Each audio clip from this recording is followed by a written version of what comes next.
Welcome to the Inner Beauty Code. Today's guest is someone a little bit different than what I normally have, and I thought it was time, ladies and gents, that we introduce some testosterone to this podcast. And what better way to do that than with UFC fighter Modestas Bukauskas.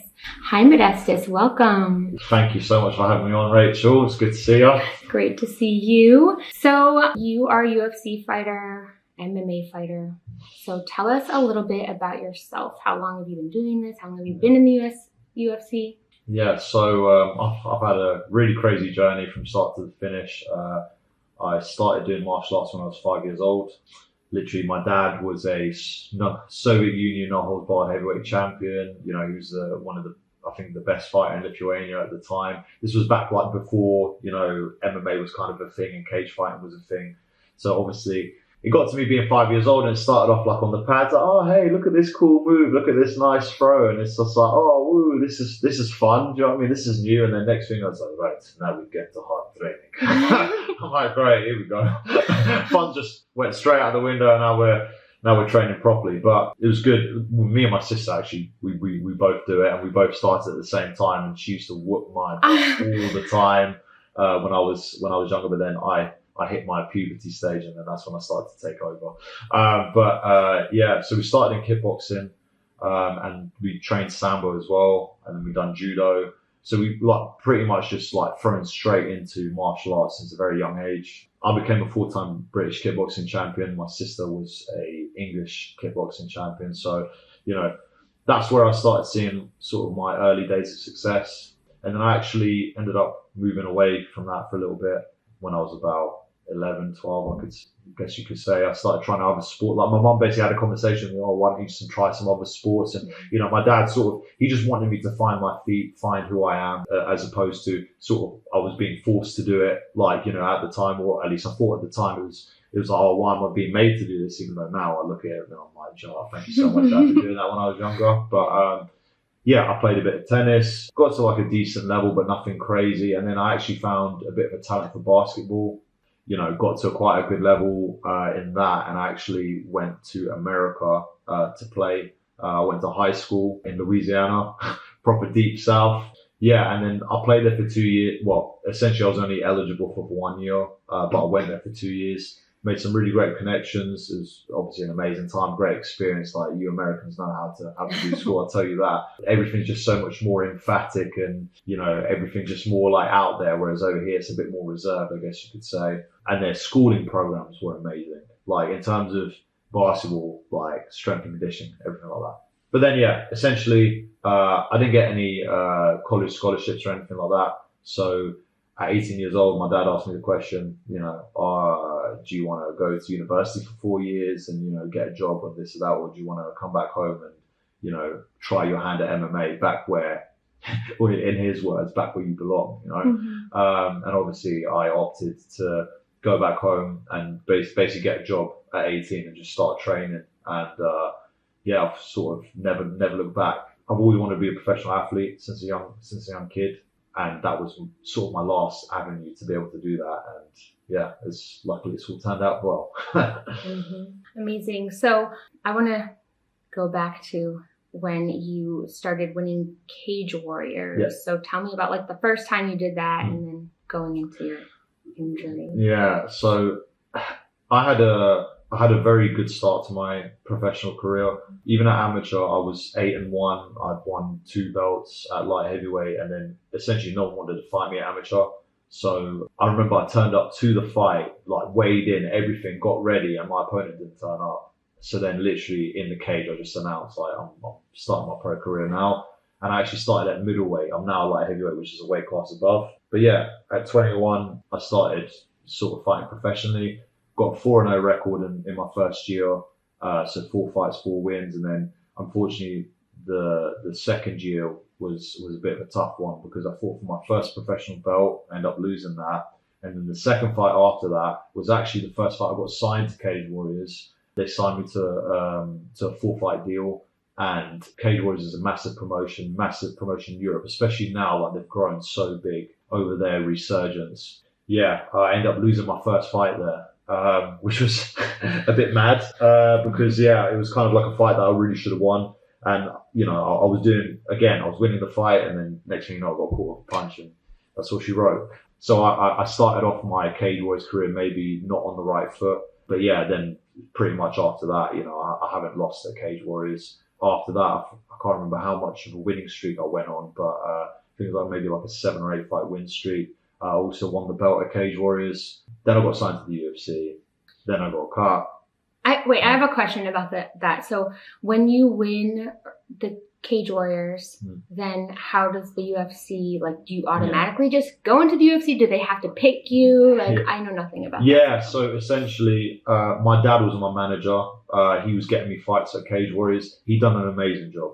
He got me all the fights that I needed to get myself recognized, even just for the belt, I remember at Christmas and leading into that next year, I think it was in 2018, he said, listen, we need to step up in competition where, you're giving us guys that are good, but we need the guys that are on the world level, and then that's when I started getting noticed. When I beat Marcin Wojciech, who was one of the top guys in Poland, everyone expected me to lose. I was, I think 3 or 4 to 1 underdog.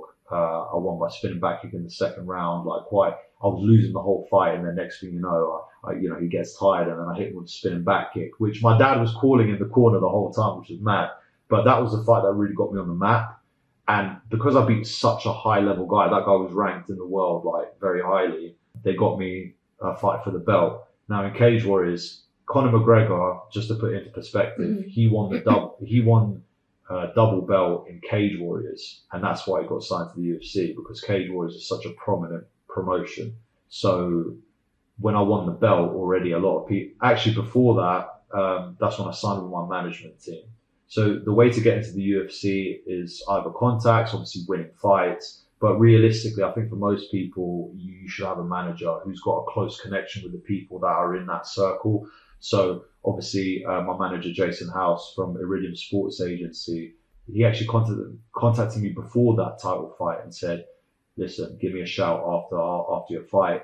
Ended up winning the belt, and then we signed with them straight away. I had 3 other agencies, look to sign me, but I ultimately signed with him because he's the most sort of caring guy that I know, very personable, literally I said, I can only call you at this time. He made time for me. I think it was 2 a.m. for him. We would sit down with my parents and talk on the phone because he's from America, Jason. I think he lives now in Vegas. So essentially he said, look, stay ready. We could get you a fight last minute on the UFC if anyone pulls out. That didn't happen. And then basically he said, okay, we're going to have one more fight with Cage Warriors. And then I had another fight, defended my belt, and then shortly after that, he's always talking with the matchmakers in the UFC. Mm-hmm. And then, pretty much shortly after that, obviously he's been talking about me. And then finally, the matchmaker said, you know what, let's just sign him. And then that was the first time that I got signed, which was a very, very emotional and almost crazy moment for me, because all these years of hard work, you've been waiting to achieve a certain thing. You've been proving so many people wrong at the same time. The last couple of fights, I was literally just a massive underdog. Everyone thought I was going to lose the world title fight because the guy had so much more credentials, especially in the wrestling field, and everyone knew I was more of a striker. So, and I think that story in itself, coming through adversity, has always been sort of a staple of my life. As much as I hate it, I love it at the same time, because I feel that's really my identity, But so that's pretty much how you get into the UFC. You have good management, they've got close connections with the people at the top, and then obviously then it's down to you. You win fights, you get noticed. It's as simple as that. Okay, so excuse me for not knowing this, and I know we've never talked about it. So then what determines the championship? How do you, which fight, in general, how do you become the champion? Just because you win a certain amount of fights, or is there one fight that's this is the championship, whoever wins the champion? So essentially the way I like to split it up is UFC's the cream of the crop, the top of the top. That's the peak. Then you got the promotions that are maybe slightly below them, or maybe I don't even know how you'd put it in the hierarchy, but then it goes Bellator and PFL. Those are like, they're sort of in the same category, but UFC is obviously the number one, right? And then underneath those, you've got the regional promotions, which is promotions like Cage Warriors, Octagon. There's loads of these different like really high level promotions that are almost like the feeders to the big promotions, right? So in Cage Warriors, essentially, I think at light heavyweight, there's not that many people, but if you, in any weight class, if you win 3 convincing fights in a row, or 3 or 4, you're going to get a title shot. And then the title shot is what's called a world title. So yeah, you're essentially fighting the best of the best. So, you know, like I say, before the first time I won it, I just beat a high level guy from Poland, and then they gave me a high level guy from Denmark, I think, or Norway. So again, you're fighting very high level competition, and yeah, essentially, look, it's always the same formula. You win fights, you get noticed, then you know you fight for a title, and then if you are the title holder, again, you're classed as number one in that promotion. And then if it's a regional promotion like Cage Warriors, if you're the number one, the next logical step is the UFC, which is where you actually start making money. Yeah. So like there's a certain amount of people within your weight class, and if you basically beat the best, you win the fights in that category. Okay, cool. So what is always wild to me, and just like even thinking about you fighting other people, the mental strength and pressure I feel like you have to be able to withstand to be able to like go into a cage or into an arena and fight somebody like that. I want to know more about like that aspect of it, like the mindset, or overcoming your doubts. I don't know, you seem to be pretty confident, but I think it's built. Yeah, I truly believe with everyone, confidence is built over time and over experiences. So the older I've gotten, the more experiences I've had, the more things I've had to overcome, and the more confident I am within myself. And I feel like everyone's got a time where they really can pinpoint where they finally made a transition or sort of a change in their confidence or in their personality, or they're starting to really blossom or start developing. And for the longest time, I was always like a very shy kid. I was very kind to people. I was very nice to people. My parents taught me well, taught me to be polite, and a lot of the kids weren't. So I was like the complete opposite, and that's why I didn't really fit in anywhere I was when I was a lot younger. And I kept that for ages, and I still do. Trying to be very humble. I'm almost, in some regards, you could say, like, especially when I was younger, just want to play by the rules. I want to be a good sportsman, and I've been brought up like that. It's mad because I didn't even think about it when I was younger. When I was very young, when I was like, the first time I competed was 8. I just did all I knew I could do. Like everything my dad taught me, it's the only thing I knew. So I didn't really have a choice as to I didn't even really think about how I handled it or how I was scared or anything like that. I just did it. I remember one distinct moment, actually. I was fighting for a British title. I think I was 13, and it was for the under 14 belt. I turned up, and the kid basically didn't want to fight me. And we were like, we literally traveled all this way. And I was quite a tall kid. I was very tall, like sort of lanky, skinny, goofy kid when I was younger. I think I even had a bowl cut at that time or something weird. Anyway. Not a bowl cut, but like, anyways, French cut, whatever you want to call it. But yeah, then they found another kid that looked about the same height as me. Oh yeah, we'll go with this guy. He was 16. So I was 13, he was 16.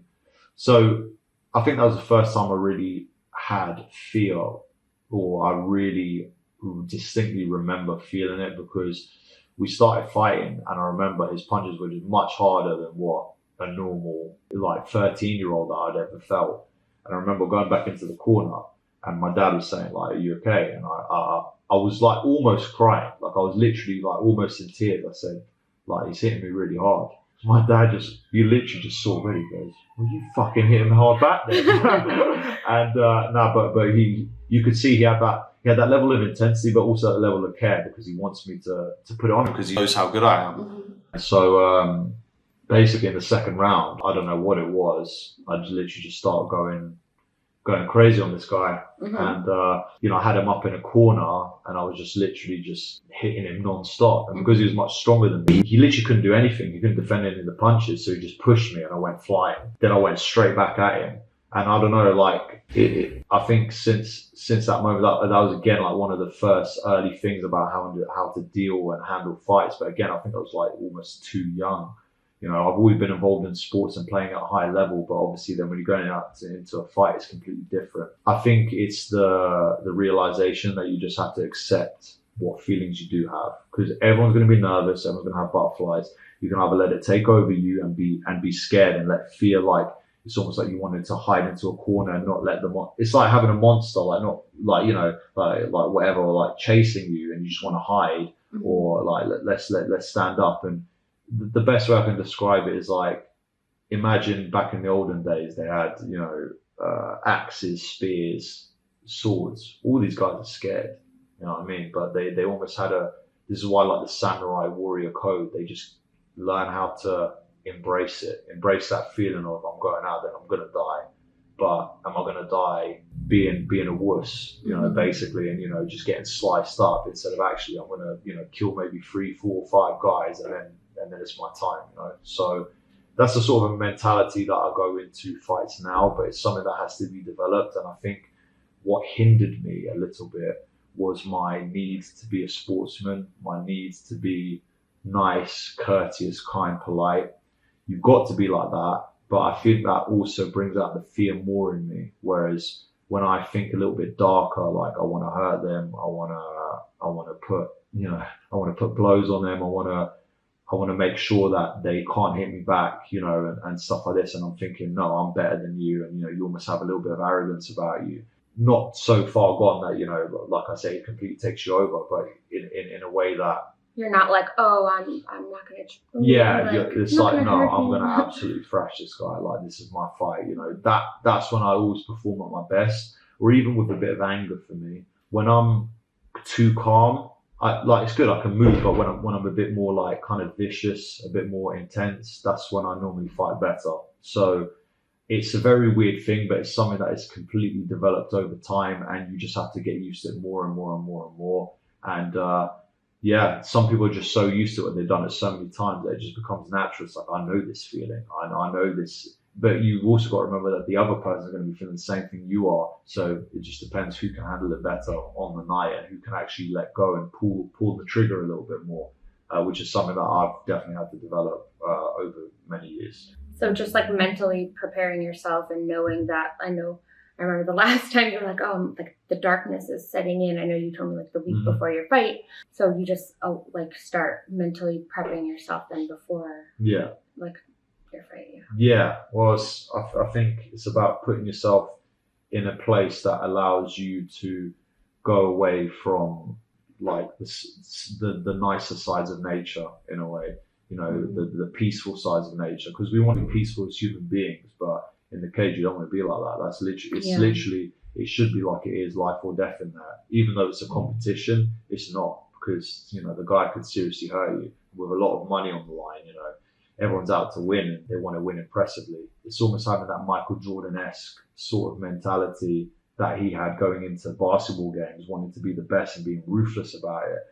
I feel like the best people in their craft are all very ruthless about it. There are some exceptions, but I think for the most part, that's how it is. And I think that's what can help me tap into a side of my skill set that I don't normally tap into. And I think that, again, goes along with confidence. And confidence in life translates to confidence in the cage. So overcoming things outside of it definitely helps on the inside. Yeah. Because you say you're a really kind person. I know you just, in general, you're just like very courteous of other people. So it's so interesting to see that someone, you would think these people that are like fighting each other, and from an outsider's perspective, that you just must be just like some kind of like mean asshole. And it's just so interesting because I've known another fighter too. Again, you guys were both like very sweet people in general in life. So that's such an interesting contrast. Yeah, I think to add to that, I think because it's almost like you know what damage you can do to people. You don't want to have to use it. You don't want to have to, because you know how much pain it can. You know, I talk about wanting to hurt someone whilst they're in the cage, but, you know, outside in the normal world, you don't want to hurt people. Do you know what I mean? We're trying to just live a peaceful life out here. Do you know what I mean? We're just trying to do normal things. Yeah. I mean, I don't know if I should talk about this, but I remember we were out at a place one time together, and I remember these guys like came up to the table where we're at, and I was just like, you handled it so much better than I did. And I was like, oh wow, look at him. He's like a little peaceful, like peacemaker warrior. Well, this is the mad thing, isn't it? It's like, some people they might be looking quite aggressive or they're almost like trying to search for something. But it's like, like, I'm not here to try and search for anything aggressive. I'm just here to, like I say, to have a good time. I don't want to have to bring that side out of me, because it's almost like I say, you have to go to a very different, dark sort of place. It's like when I'm out and about and we're like socializing with people, listen, we're all just trying to have a good time. We're trying to have a good night. We're trying to make it a memorable night, not in a good way, not a memorable night in a bad way. And it's just kind of, I'm a very social person. I like to go, like, if I'm going out and about, I like to talk to people. I like to find out what their stories are and stuff like this. I don't want to be like looking at them like, oh my gosh, look at the person, they look weird at me. You know what I mean? It doesn't. No, I guess alcohol brings out like negative in people anyways, because I was like, what are these guys doing? And look at the size of you. And I'm like, why would they try to go up here and pick a fight with our table? Anyways. Yeah, so thanks for sharing that insight. It's interesting, and I was always wondering about that.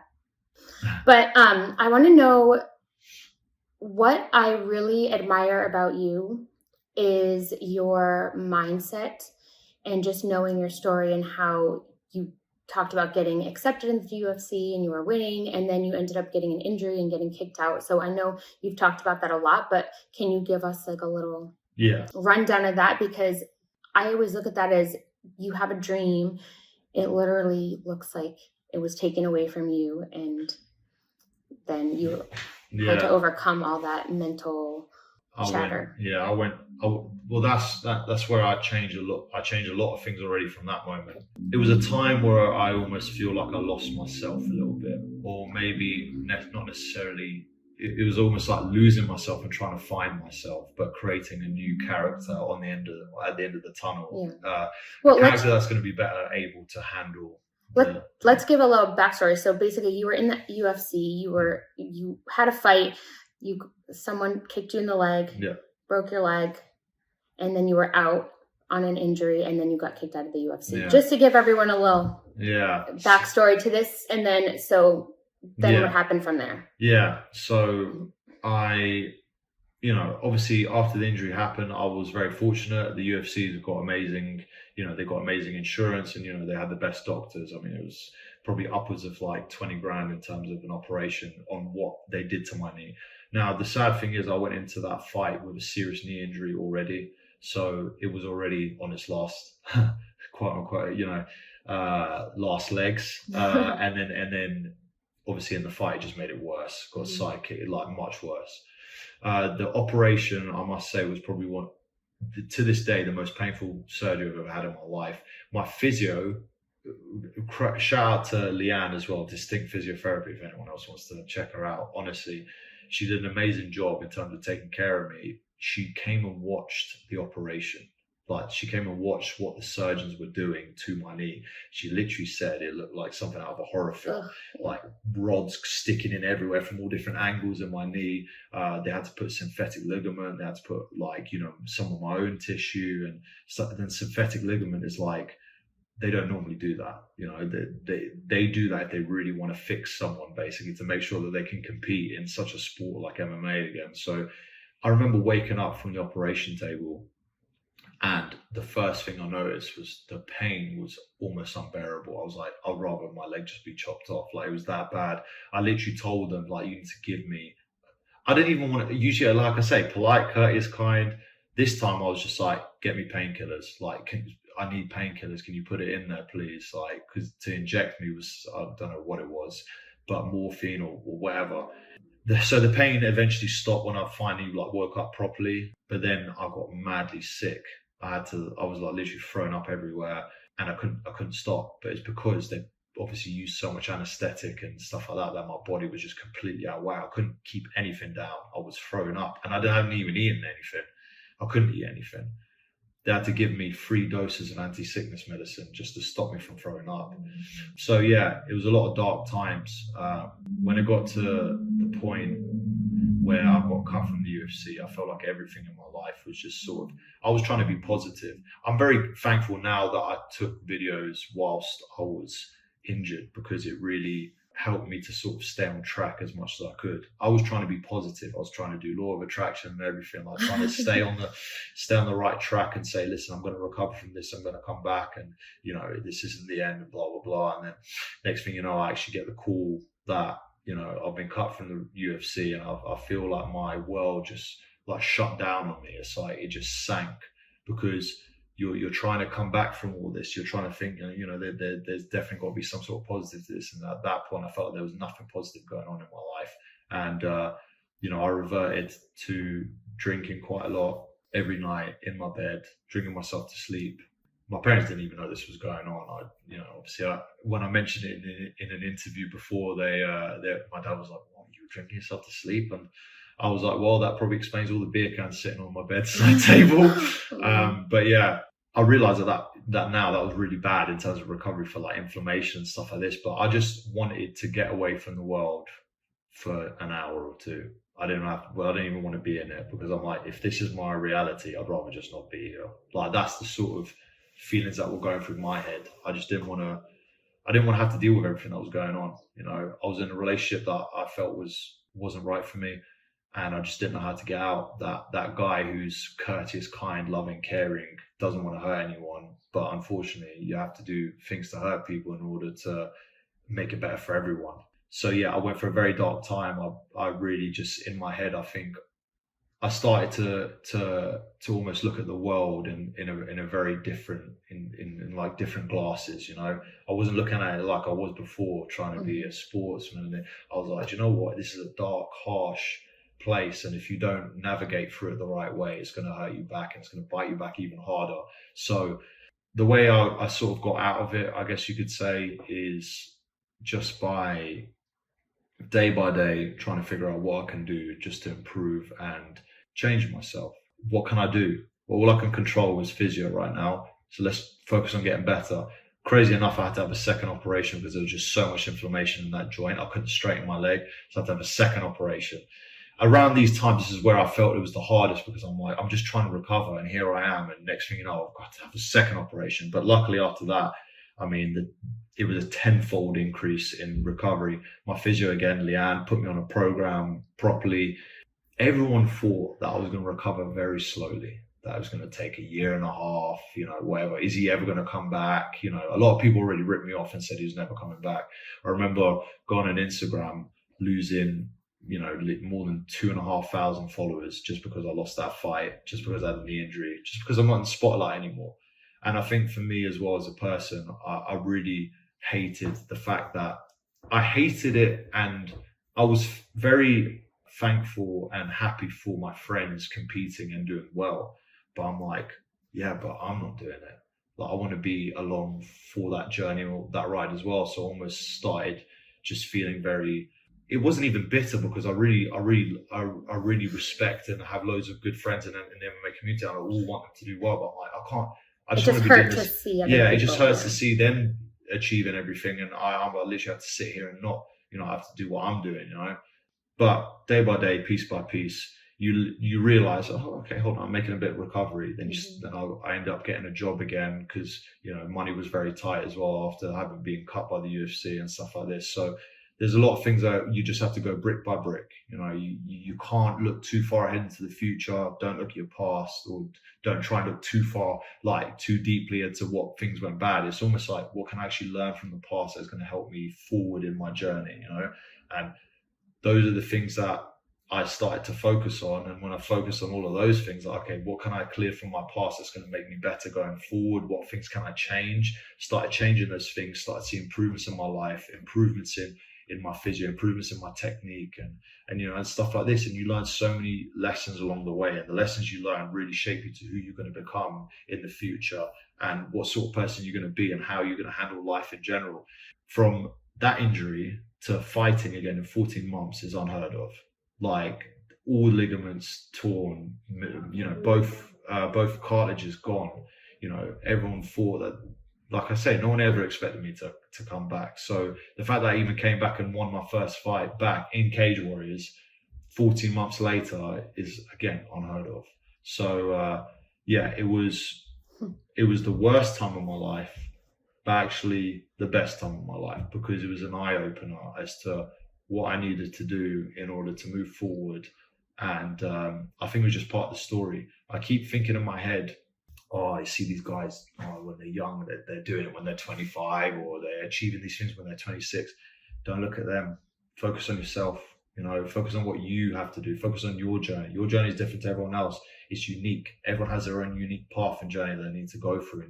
So when I started focusing on myself like that, it just made me enjoy the process more, because when you start looking at other things, it creates almost a warped perception of you know, where you should be and stuff like this. Just don't worry about them. Worry about what you got to do. And then it just makes you more focused and better at what you have to do and what jobs you have to take care of. So yeah, it was a dark time, but thankfully we are back in the UFC and we're back where we should be. And now it's time to continue to build on everything that I've sort of learned from previously, and not to make the same mistakes again. And that is just changing your lifestyle to not drinking, taking your training more seriously, which you talked about, recovery. Yeah. Like one thing that was definitely, it's weird. I'm gonna, obviously I'll delve into when I won the Cage Warriors belt for the second time, knocked the guy out on New Year's Eve, and you know, I was kind of already I was hoping that the call would come, and then we finally got the call again on short notice to go out to Australia to fight one of the top guys in the UFC. And yes, I got back to the UFC, so already that was a crazy moment for me. Like that is generally more meaningful to me than the first time I got signed. I remember driving back home to tell my parents, and I felt like I was on drugs. Like I felt like the world was like shaking around me. I was like, what is going on? Like I was literally jittering. I was like, I can't believe this is real now. I literally had to pinch myself and think that I'm not in a we got back, like within a year and within 16 months, from being cut and then back to winning the Cage Warriors belt for the second time and then being re-signed again, unheard of. I did it in 16 months. To me already, I thought, like, is this even real? But I won that fight. I won in June in Vegas. And then I lost my last fight at the end of the year of last year, November, in Brazil. And again, it was just caught by a punch. Could have happened to anyone, right? But this links into what I was going to say about things that I needed to change, right? Because I noticed, obviously, I got into a bad habit of drinking after the Khalil fight. And almost to overcome insecurities and stuff like this about my personality and who I am, and just try and be a bit more lively and into my way of thinking. I believe that alcohol, in a way, amplified my personality a little bit. So I use that as almost like a crutch. And it's not a good thing to do. It's not the right thing to do. You should be already just as vibrant and just as flourishing in your own self-belief and personality without the need for any stimulants like alcohol, right? Or even caffeine for that matter. But literally the week before I got the call, or the weekend before I got the call, I was back in the UFC. I literally went out with my friend Will and just got absolutely blacked out, wasted, hammered. And I remember waking up thinking, where am I? Like, it was one of those sort of moments. I feel like I got into a bad habit of drinking, kind of socially, you go out, you see people, you have a social event or whatever. I have a bit of drink. It's fine. I've got plenty of weeks till the fight. I'll be all right. And it doesn't help with recovery. It doesn't help with, obviously, it's just not good for you. I feel like poison. Such shit. Yeah, for days after. I can't drink. You're going into training, do you know what I mean? You're not able to perform at your best. You're not able to get the right nutrition, so many things. And because I was winning, I felt like, oh, well, clearly I'm okay to do this, I would always stop, maybe 4 weeks before a fight or whatever, but that's not enough. You need to actually, as soon as the fight is signed, and even around your life in general, don't do it. You know what I mean? And your nutrition just should be on point for the most part. You have to get used to having the lifestyle of what you're actually going to live. And although I was training my ass off, like that's one thing that I never faltered with because of the discipline ingrained in me by my dad. Mm-hmm. I would always train hard. I'll never miss a session. Even if I went out the whole night drinking, I would still turn up to the session. And whether it be a good session or not, I'd always make it. So in a way, that was a bit of almost I felt like a mental victory for me that I was able to do that and still do what I had to do. But that's the wrong way of thinking about it. So even especially like this year has been a massive wake up. Like from that last fight, it was just a wake up call. So now you're on the highest level again. Don't fuck this up now. You know what I mean? Like you've managed to climb back up to the mountain. You've still got another mountain to climb in terms of becoming a champion and fighting all the top contenders in the world. You know what I mean? There are 35 light heavyweights in the world in the UFC, and I'm one of them. It's like, don't mess this chance up. So I think that was almost, to me, I feel it was like the universe and God trying to tell me something. Like, yeah, we could let you win this fight, but you're not doing everything right. You're not doing what is needed to become a champion. You know, I believe that I only have 7 years left in the sport. Ideally, from the way I want who knows, it may go on a little bit longer, maybe 38, 39. But realistically, I want my career to be done by 37. So that means I have 7 years. That is going to go by so fast. And I would rather live a life of extreme discipline and making sure everything is on point, making sure that I'm, not going outside, removing instant gratification, instant pleasures for further down the line, success to build everything up, like, I want to be a millionaire. I want to be that by the time I'm 37. And okay, let's just say, you're not doing the things that you want to be. You need to create that foundation. Otherwise, this time's going to slip. I'd rather not enjoy myself now. I actually put myself through maybe a little bit of suffering, I guess you can say. I'm still enjoying the process, of course, of becoming a champion and stuff like this. But you need to set yourself up later on. And if you're going to party now, it's the same thing like partying in the 20s, but in your 30s and 40s, things aren't going to work out quite as well for you. So where I realize I'm starting to become more of the younger version of myself when I was 15, 16, when I was extremely disciplined, always ate right, had a bit of a sweet tooth back then, but still, my dad, especially when we're training, always eat right, always doing the right thing, not drinking. The whole time I was in America, I didn't drink at all, so why can't I be that guy? Did I need that? Did I need it to enjoy myself? No, I still hang out with all my friends. Just a bit of a shame I couldn't drive back then because I could have been the designated driver for everyone. But you know what I mean? So that was obviously like sort of one big thing. Recovery, making sure I just sort of learn to enjoy being in your own company a bit more, being by yourself, going through your own thoughts, not have to answer to anyone. I'm just going to sit here, think about what I got to do and sort of be more comfortable about it. I went to go and train with one of the best fighters in the UFC. His name's Tom Aspinall. He's the interim heavyweight champion. And I have access to that, to go to Liverpool, to go and train with such amazing guys like that, him and his team. And I was there on my own, I was there doing everything by myself.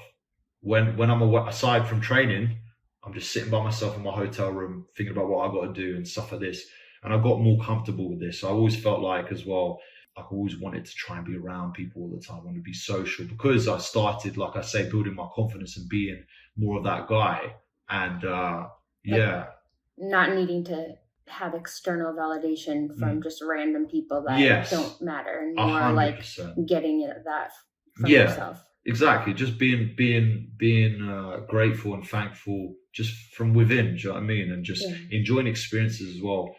As much as I enjoy having experiences with other people, like especially with my family, like my dad, which those will be forever amazing memories, you got to enjoy all these parts on your. I just remember as well, like when that injury, although my parents were there, it was me having to be on my own between these four walls, trying to figure out how to get out of it. And I almost lost touch with that. So because I was so secluded for such a long time, then I went out of it and, you try and do more things and then you change up your lifestyle. I feel like everything happens for a reason though. So when I came back, now that I have had these two big wins, it was to be like, okay, you've made your stake in the UFC now. Now you just need to make sure not only do you keep it, but you also extend further, you accelerate yourself to where you know you should be, which is to be a world champion. So if that means I have to live my life a bit more, again, a bit more to myself, a bit more focused, then so be it. If I have to diet more, have to not eat the chocolate, not eat the cake, not have the alcohol, not hang out as much, stay at home more, then it spend money more on stuff that's going to help me improve. Like I say, I've never like spent my money on, but like spend more money more like, again, like recovery and stuff like that, then so be it. This is I'll rather choose that life than to choose a life of regret at the end of my career, when I'm thinking to myself, I could have done more. I don't want to go back thinking I could have done more. So I'll rather just put everything into it now, basically. Modestas, this is why I like you. I always enjoy our talks. And on that note, I'm going to switch a gear to a completely different subject that I think people have never probably talked to you about on podcasts, but about relationships, because not only you, just like people that guys that I want a man's perspective, because again, you and I have kind of talked about this before, about having a relationship when you're trying to be successful, and you obviously didn't have great experiences in the past, and I guess that can influence things when you thinking about having another relationship. Mm-hmm. You think that it's going to be the same, but like, what do you think? Do you think it's possible to have a relationship and be successful, or what are your thoughts on that, based upon what you know and the people that the guys that you know? I want to get inside a man's head and get some answers for these. The answer is yes. Mm-hmm. I feel that, again, everyone's unique, everyone's different. However, I believe, yes, it is possible, but I don't believe it's possible for everyone. And it's just a personal decision that has to be made, I think it's a lot judging on your past experiences, judging on how your life has developed until this moment in time right now.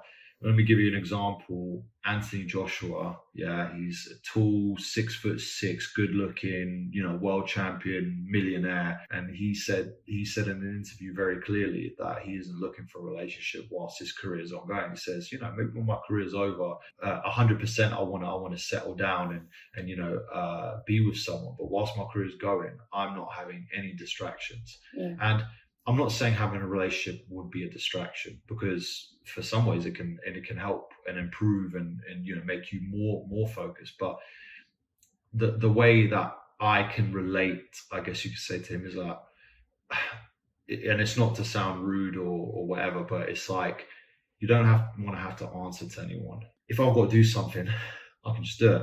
If I need to go to a training camp or I need to go to a wrestling tournament, I can just do it. I don't have to say, I don't even have to think.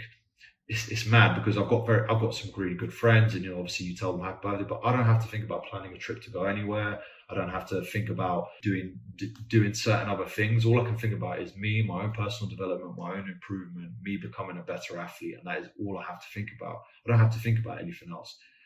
If I'm going to give someone any part of myself, I want to give them 100%. I don't want to give them 50, 70, or even 90% of myself, because I feel like that is a disservice to someone who's wanting to be in a relationship with me, because I'm so focused and so driven on what I want to do and the things that I want to achieve. And I realize that, kind of, imagine you've got effort, and there's like a bar. You can either spend 20%, 30%, 40%, 50%, and you choose where you want to delegate your energies to. Me personally, I'd rather just delegate all my energies to becoming a world champion, and that's it. And it's become even more focused now, especially when I realize, like I say, I've only got about 7 or 8 years left in my grand scheme or grand plan. And I think that, again, goes along with the thought about what Anthony Joshua says. Now, for some people that I know, it can be a very motivating factor. Like, for example, they get into a relationship, they have a kid, they want to provide for their family. That's a big driver and a big motivator. I don't have that, because I've got that same drive and motivational factor from wanting to help my dad and my mom. So because he's done so much for me, they've done so much for me, I just want to do the same for them and to take care of them. When I can take care of them, I know I can take care of myself and a future partner. So that's the way I sort of look at it. My manager also, he's with his partner now for a very long time. Obviously, this is one thing that you have to sort of work on your relationships. And the way he described it to me was the best, that if you're going on a straight road, you both want to be going in that straight road, as opposed to one person going here and the other one just going a little bit curving on the side and up. You want everything to be on the same line, on the same track. And he says his wife helps him a lot with that. Like, literally, he needs a coffee in the morning, she makes it, she goes and does her thing, he goes and does his thing. Mm-hmm. Anything that he needs to have it easier, she does everything for him. And you know, they have a very amazing dynamic. Obviously, it's things that needed to be worked on. Relationships are something that I don't think naturally just are, you know, there's some grandeur of, this is like, you know, love hearts flying around everywhere. And yes, I guess there is, but at a point, it's kind of like, things do need to be worked on. Yeah. Things need to be improved. My manager, he kind of enlightened me as to how I should think, or a good way to think about how a relationship should be. Their dynamic works really well. His dynamic between him and his partner, and they're an amazing couple, and they get on really well, and they travel the world together, and you know, their stories are aligned, you know. Of course, you know, can my story align with someone else? Possibly. However, as you know, as I mentioned, a relationship is something that needs to be worked on. You know, it needs to have the right things done at the right time, and you know, and obviously you've got to try and build and grow together, essentially. And yeah, go on. No, that's interesting, because my perspective, and this is what I'm curious about, just in the climate of dating with men in general. So from my perspective, like, my idea of a relationship is like wanting someone who can grow, like you can grow together. Like, I have my own stuff going on. Like, I have my own goals, my own dreams. And I always am the kind of person that like wants my independence from somebody else. And I give the other person their space to grow. And I think you mentioned something like giving 100% of yourself. Like, I think I will always give 100% of myself to me, always.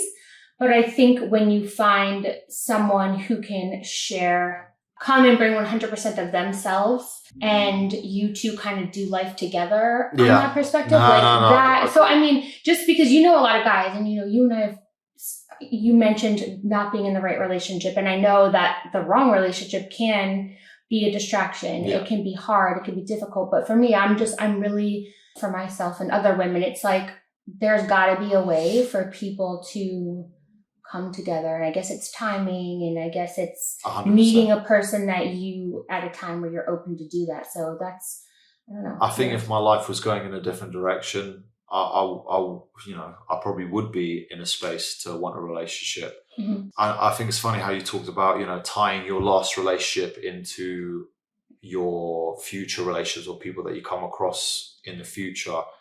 In a way, yeah, you kind of protect yourself a little bit more. You want to not make any similar mistakes. You want to make sure if you're going to make a decision like that, again, everything's 100% like aligned. So I believe for someone like me, it does then become harder to be a relationship, because you don't want to go back down that same road, and you find it hard to accept someone who could be much better or much more suited, but you already just kind of put it to the side because you think, well, I just don't want to go back down that way. Or so I wouldn't exactly call it a traumatic experience, because you know the lady that I dated before was very lovely. It just didn't work. And like I say, I think for me right now, if I was a lawyer or a banker, or I don't know, even someone in social media or whatever, or I had a job that was kind of, I think like for me, what I want to do and about being the best and like really wanting to be the best, you've got to be like completely obsessed. It's mad, because I often wonder, like guys like Kobe Bryant, Michael Jordan, what were their partners like? I believe that would help me a lot to become a bit more accepting of relationships whilst I'm doing my career. However, as well, I understand everyone's journey is different. Maybe they, like you said, everyone has their own percentages moving together in that same direction, like my manager, you know. And then you got, like I say, that he you know, Michael Jordan was away a lot. He was, you know, in the media, he was like the best basketball player. He had to be completely focused, obsessed. And maybe they'll, you know, his wife was just trying to just help him along the way, and you know, maybe it worked for him. I feel like I've had a bit too many, like I've had a load of distractions almost, like you could say, in those last couple of years, that I don't want to have any at all. I just want to give myself the best possible chance within what I'm doing, because I know I can be a world champion. Like, no one else has to think it. No one else has to look at what I do and sort of think, oh yeah, because I know a lot of people tend to doubt you. People tend to like sort of not, but you know, at the end of the day, I don't care about those people. All I care about is, you know, kind of where I want to be, where I know I can be, and I know I have the skill set and everything possible to do it. And I just want to give myself the best chance of doing that. I think I can have a relationship when it's right, when it's time. For me personally, probably not the right time, but will it be? Probably at some point. And I know a lot of people then often think, oh, well, so what happens if you say at this time it isn't right, but then maybe 2 years down the line, you meet someone and, oh, maybe they blow you off your feet and whatever. I truly believe, even if I was like completely swept off my feet, like, you know, stars in my eyes, Cupid's like literally been just digging arrows in my ass, like I still would not take a decision to get into a relationship, because, as I say, because of I do believe I have a bit of a not a nurturing nature, but like I say, a kind, like I want to help someone. I want to give everyone my energy. When I talk to people, when I hang out with people, I want to give them all my energy. If I'm with you, like I want to, you know, give you the best of me, sort of thing. So like I said, even then, I just feel like I couldn't. Like I'd rather just give all my energy and all my time to getting better, because I only have a short time left. I've only got like I say, about 7 years. That's going to go like that, especially right now. You know, when you get to 30, that's when things really start to, like, oh my God, the walls are starting to cave in a little bit. I'm not, you know, I don't want to make it seem like, oh my God, at 30, like your life's over. But in terms of athletic career, yes, like it's a very short span now. And I want to get the most out of myself by the only way that I know how. And I just know personally as well, when I'm a bit more away from everyone else, I focus on myself. I'm almost like Rocky style in the mountains, training, like, you know, like when he's training for Ivan Drago. When I'm like that, that's also when I perform at my best. When I was trying to build coming back to the UFC, although I did socialize a lot more, a lot of the times it's you are quite lonely. I've actually learned to enjoy just being lonely, you know, sitting in my car thinking, you know, what am I going to do? When's my next fight? You know, how am I going to get better at this? Why did I mess up with this? But it's good because I can sit there and if I need to talk to someone, I'll just talk to my dad, you know, because my dad's like my main influence, and he can help me to really achieve and aspire. So I'm coming from a perspective, from an athletics standpoint. I'm going to be completely different to another man. And one thing I think that is a problem in this day and age, in this society, and I've mentioned this to some friends actually, is that back in the day, back in our parents' generation, there was no social media, there was no internet, there was none of this. So you're literally just in your small town, you know, you have to go out, you have to go and meet people. And if you find someone that clicks a little bit, like you kind of tend to go towards that person, and then, like you mentioned, you grow together, and then you have you know. But I think the problem as well for both men and women is that there's many options available, and that creates a clouded judgment of what it is that you want, because the perception is very warped. I'm so happy you brought this up, because I had this conversation with the guy that I interviewed, slightly scratched this, and I wanted to ask you this because you obviously have a social media presence, and I am a big believer of the same thing. Like, social media has very much, and dating apps have almost made connection with someone. It's rare to find. I mean, I still believe it's rare to find people that you actually connect with on many levels, right? Yeah. And then when you find that, I think it could be distracting, and then you don't know what you want. Actually, it could be very confusing to you because, the perception of the grass is always greener, or there's always something better out there, 100%. kind of has diluted, like something that is real that you don't find often. And then when you have all these options for guys, I don't know what it's like for guys, but just my assumptions and what I've heard men say. Yeah. But do you think that that's a thing? Like, guys are just like less willing to connect with someone or put effort into something to make it grow because they're like, oh wow, well look at this girl, she looks hot in her pictures, or let's just swipe and see how many girls will like me back. I do think there's a completely different, I guess you could say, different mindset now when it comes to dating, and it just comes from the fact that you can literally go on your phone, you can go and type on Instagram, friends of friends, you can see friends of friends of friends, and you got all these different people. Do you know what's mad is that a lot of people don't accept or understand that there are millions of good looking people out there. You know what I mean? If you're a good looking person, you're not the only one. Mm-hmm. And so because of like Instagram and stuff like this, people look at the outside perception of what someone looks like and stuff like that. And they automatically, because of attraction is a big thing. Like obviously being physically attracted to someone is a massive thing, but I think that has now taken priority as opposed to the deeper connections that you have in a relationship with someone. And it is really because of social media. Do you know what I mean? Because like you say, a lot of times as well, people are very quick not to try and fix issues, fix problems. They just want to, a lot of people do want an easy life, but unfortunately a lot of things that are worth achieving or worth having in life, you have to go through a bit of turbulence. And I think that's also the same in relationships. There may be a little bit of turbulence, but you work through it. You try and make life as easy as possible. Sometimes you might butt heads, but then you click, you figure it out. You sort of navigate through these waters. People are very quick to, if something doesn't go wrong, the first sign it doesn't go wrong, see you later, have a good one, enjoy yourself. Yeah.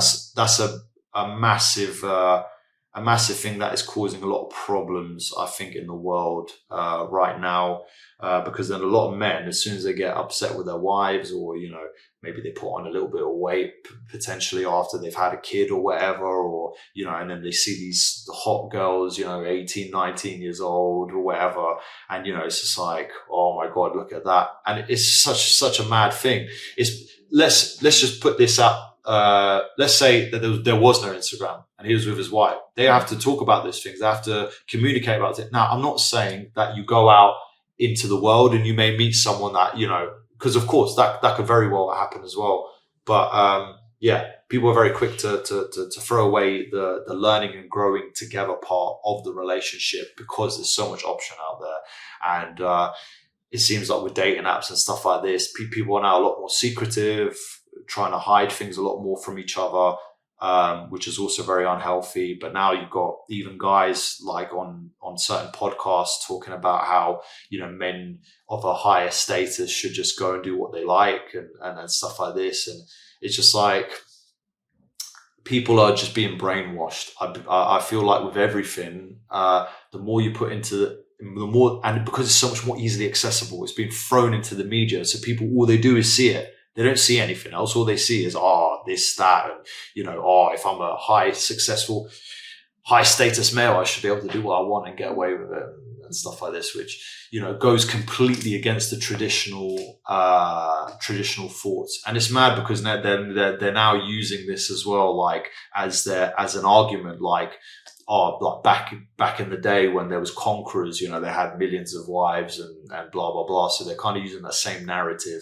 And, times do change. There are things that can be taken from that time that are good. And there's a lot of things that are be taken that are bad as well. Like a conqueror and his mindset can be good for fighting. But I mean, to translate that into all areas of life I would think would be a little bit absurd. I mean? In fighting, yes, but in the world, it's now, it's grown, it's changed. We're trying to be in a more civilized we're living in a more civilized manner. That's why we're going towards the future, which again, it's about learning and growing and adapting to times and stuff like this. You know, Henry VIII can have 8 wives, but you know, can Larry from across the road, can he have 8 wives? I don't think so. Do you know what I'm saying? So it's really just it's just made more difficult to create real valuable connections, because they already overstep the part when those particular connections are made. They already you know, everything goes great. Maybe once or twice you see them, and then like, people get bored more easily because there's options. So because of the environment that we're set in, it's just made it a lot harder. But also, I know I keep going on. I'm sorry. No, I am. But like, even for example, a lot of women are now, the average Joe can't get with the average girl. Like a guy in a lot of girls' heads needs to be, you know, this is where certain things that I've heard, I do agree with. They do expect them all to be over 6 foot tall, expect them to be intelligent, expect them to be muscular and stuff like this. Now, there's things that guys can do you can be muscular, you can be in good shape, you can take care of your health. These things are very important.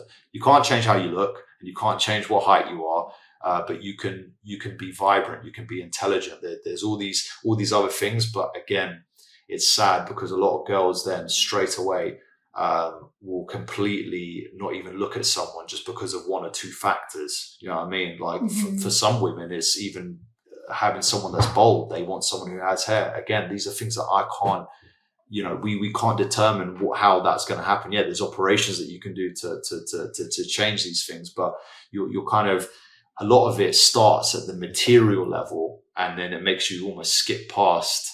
It almost makes you just want to completely throw it away just because of that stage as well. So, and as well, like, guys have to be earning a certain amount and blah, blah, blah. I do believe personally that as a man, I need to be a protector and a provider, and that's how I want to be. So I will do everything in my power to be that person, which is another reason why I'm not in a relationship, because I'm not that guy right now. I need to create that, and then I have the option to have a relationship, because I can now be a provider and a protector, and I can take care of everything. And I like that traditional sense of a relationship as well. And it makes me want to work harder. It makes me want to be better, just from having to be that guy, the masculine energy, you know what I mean? So, but yeah, there's a lot of things that obviously in the media, there's a lot of things I don't agree with. And, well, I mean, I think expectations in relationships from both sides are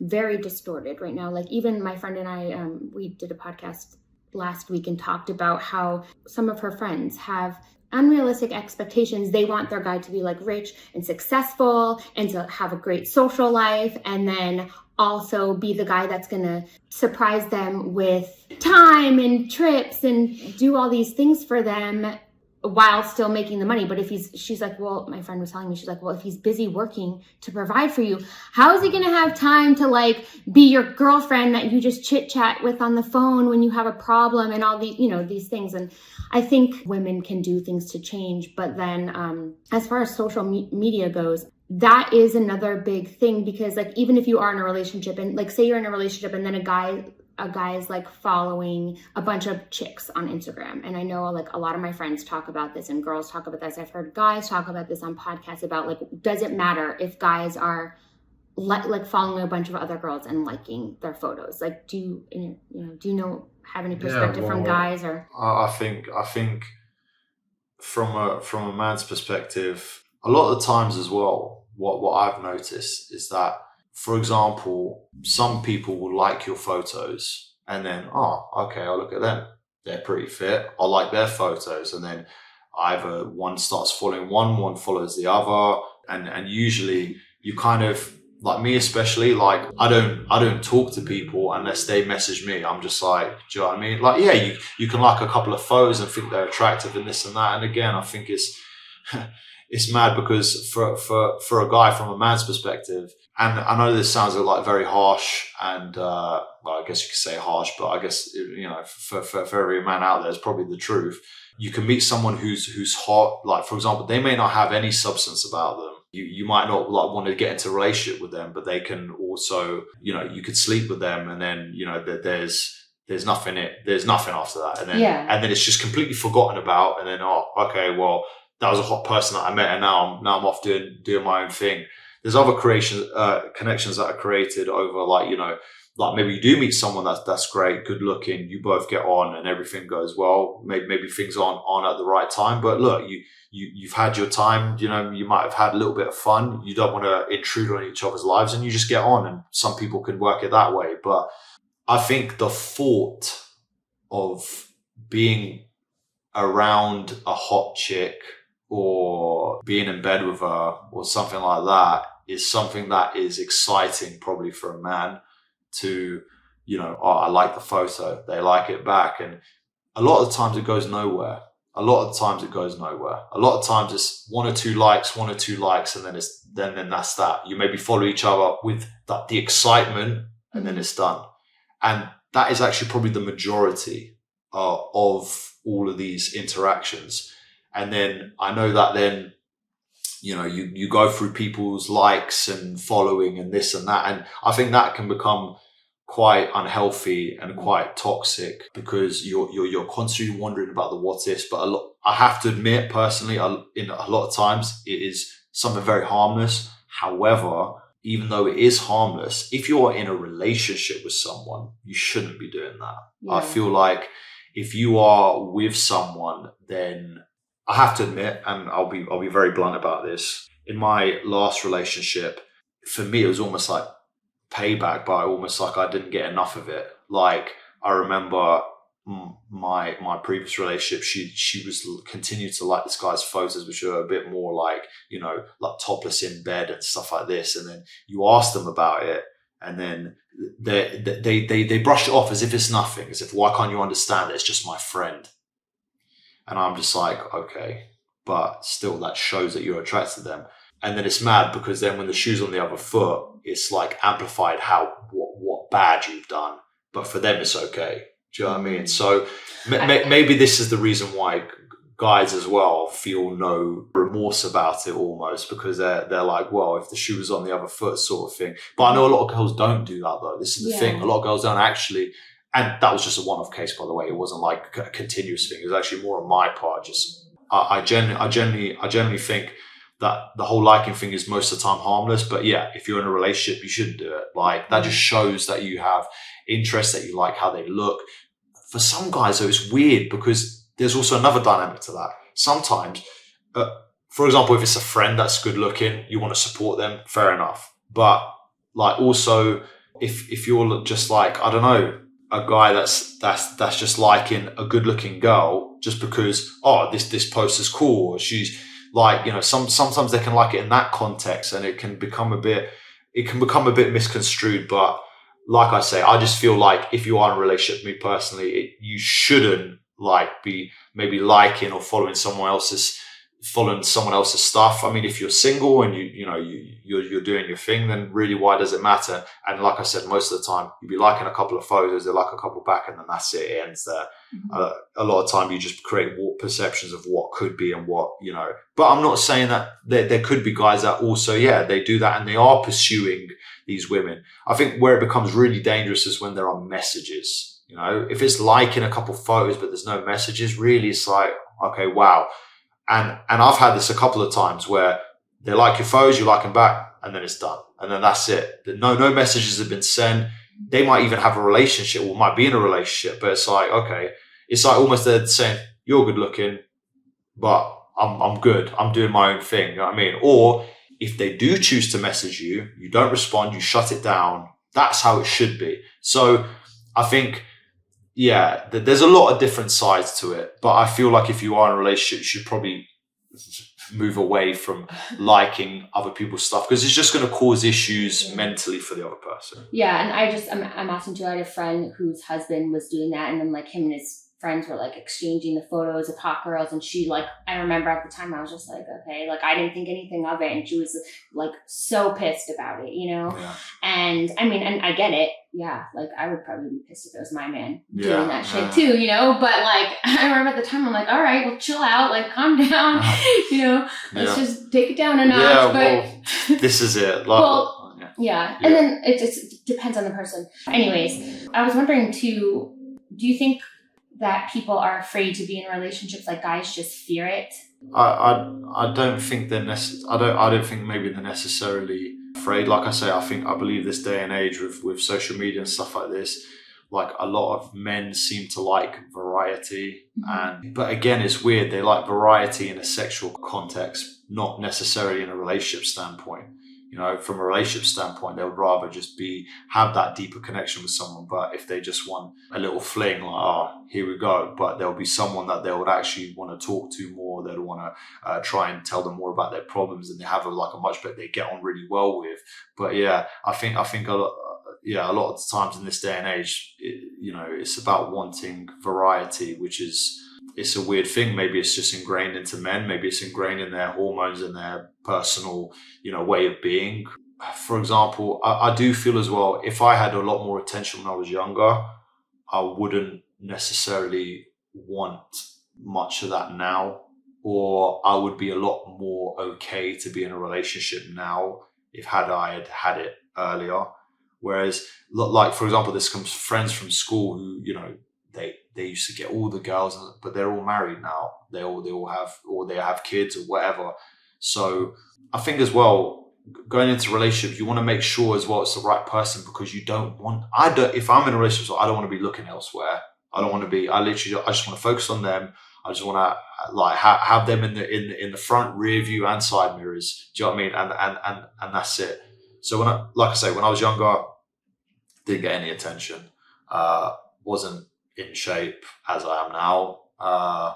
Wasn't very good looking, quite a nerdy little kid. Not good at talking with girls, not good in social situations, or just trying to learn, you know. But I was never the cool kid, never the popular kid, always trying to fit in. Always the girls would never fancy me. I'm just their friend. I had that so many times, and I had that for a long period of time. Then I had a long-term girlfriend, you know, and because I was so traditional, you know, I was very faithful to her. Across the ocean for 4 years. When I finally split up with her, it's like, oh my God, the floodgates are open. Like, now I can do whatever the hell I like. And even then I didn't get that much attention. Even when I split up, I thought I'll be killing it. And then in reality, I didn't. And then when I got to about 23, 24, that's when I started noticing, hold on a minute.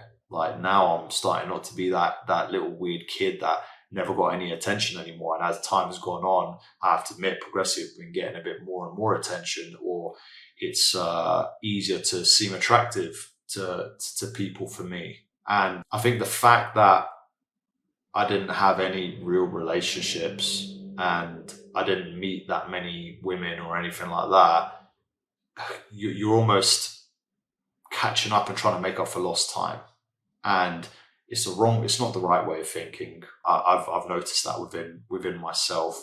It's not the best way. You shouldn't feel like you're ever trying to play catch up. Like, I've done everything there is to be done. And like, even then, before my last relationship, again, was doing whatever I wanted. And then I thought, oh, okay, everything's great. Then I got into a relationship. Oh, I've done everything there is to be single and blah, blah, blah. And then you're always like kind of battling yourself. Like, oh, wait, hold on a minute. Like, there's, again, more variety, more waters that I haven't treaded yet. You know what I'm saying? So I don't know what it is about men and variety, and just like, but again, that I really say that that's probably more in a sexual sense than opposed to an actual connection sense, like relationship wise, getting with someone, you know, having a family, having a relationship and stuff like this. So I think now I'm a lot more mature, or at least I'd like to think I am. I think I've matured a lot in my way of thinking. I think even the fact of me wanting to concentrate even more deeply on my career, to be even more committed, makes me even more so want to be, I guess you could say, isolated from emotional attachments. That's why I noticed after my injury, I became very emotionally attached with people. And it was scary because I was never like that. I was always the guy who's really trying to care about everyone. But I almost got, not fed up with the world, but I saw it in a very dark light. I'm like, do you know what? People are just fuckers, basically. Like they're all going to do everything to put themselves in the top place, and they won't care about you.